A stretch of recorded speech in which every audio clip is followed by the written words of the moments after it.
வணக்கம். அடிப்படை இலக்கணத்தில் இன்று திணை, பால், எண், இடம் பற்றி பார்ப்போம். திணை என்பது வகையாகும். இது 2 வகைப்படும். ஒன்று உயர்திணை, 2வது அஃறிணை.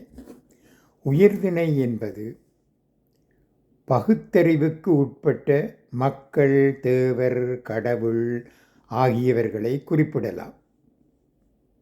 உதாரணம், எழிலி பாடசாலைக்கு சென்றாள். அஃறிணை என்பது மக்கள், தேவர், கடவுள் அல்லாத விலங்குகள் போன்ற உயிர்களை பகுத்தறிவில்லா உயிரல்லாதவற்றையும் குறிப்பிடலாம். உதாரணம், யானை மரத்தை வீழ்த்தியது. அடுத்ததாக பால் என்பதை பார்ப்போம். பால் 5 வகைப்படும். அவையாவன ஆண்பால், பெண்பால், பலர்பால், ஒன்றன்பால், பலவின்பால். இதில் நாங்கள் கவனிக்க வேண்டியது உயர்திணைக்கு வரும் பால் எது என்றும் அஃறிணைக்கு வரும் பால்கள் எது என்றும் அறிந்து கொள்ள வேண்டும். ஆணை குறிப்பது ஆண்பால் ஆகும். உதாரணம், சேந்தனின் கண்கள் கலங்கின. பெண்ணை குறிப்பது பெண்பாலாகும். உதாரணம், குழலி பாடத்தை படித்தாள். பலரை குறிப்பது பலர்பாலாகும். உதாரணம், மாணவர்கள் பந்து விளையாடினார்கள். ஒன்றை குறிப்பது ஒன்றன்பால் ஆகும். உதாரணம், குயில் கூவியது. ஒன்றுக்கு மேற்பட்டவற்றை குறிப்பது பலவின்பால் ஆகும். உதாரணம், குயில்கள் கூவின. அடுத்ததாக எண் பற்றி பார்ப்போம். எண்ணிக்கை அடிப்படையில் எண் 2 வகைப்படும். அவையாவன ஒருமை, பன்மை. ஒருமை என்பது ஒரு பொருளை குறிக்கும். உதாரணம், பந்து. பன்மை என்பது ஒன்றுக்கு மேற்பட்ட பொருளை குறிக்கும். உதாரணம், பந்துகள். அவன் படித்தான் என்ற வாக்கியத்தை பன்மையில் எழுதும்போது அவர்கள் படித்தார்கள் என்று வரும். அவள் படித்தாள் என்ற வாக்கியத்தை பன்மையில் எழுதும்போது அவர்கள் படித்தார்கள் என்று வரும். அவர் பாட்டு பாடினார் என்ற வாக்கியத்தை பன்மையில் எழுதும்போது அவர்கள் பாட்டு பாடினார்கள் என்று வரும். அதேபோல குரங்கு ஓடியது என்பதில் ஒருமையும் குரங்குகள் ஓடின என்பதில் பன்மையும் வந்துள்ளன.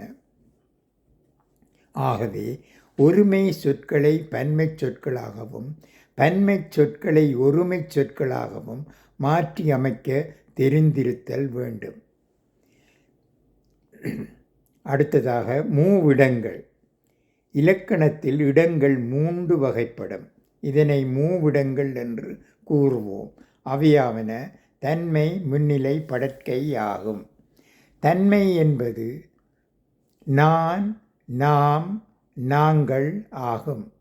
அதாவது பேசுவோரையும் அவரை சூழ்ந்து இருப்போர்களையும் குறிக்கும். உதாரணம், நான் சிரித்தேன்,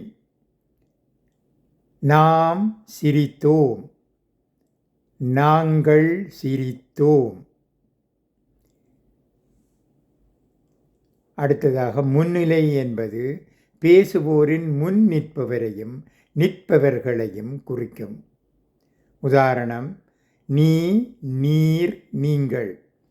நீ சிரித்தாய், நீர் சிரித்தீர், நீங்கள் சிரித்தீர்கள்.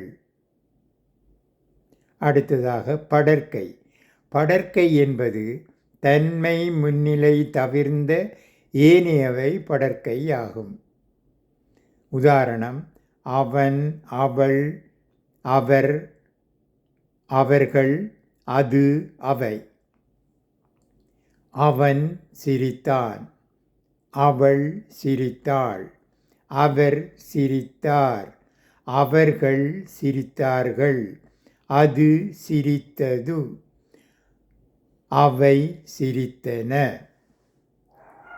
இவையே மூவிடங்களைப் பற்றி விளக்குவதாகும். இப்பதிவினை முதற் தடவை பார்ப்போர் சப்ஸ்கிரைப் பண்ணி லைக் பண்ணி உங்களது ஆதரவை தரும்படி கேட்டுக்கொள்கிறேன். நன்றி, வணக்கம்.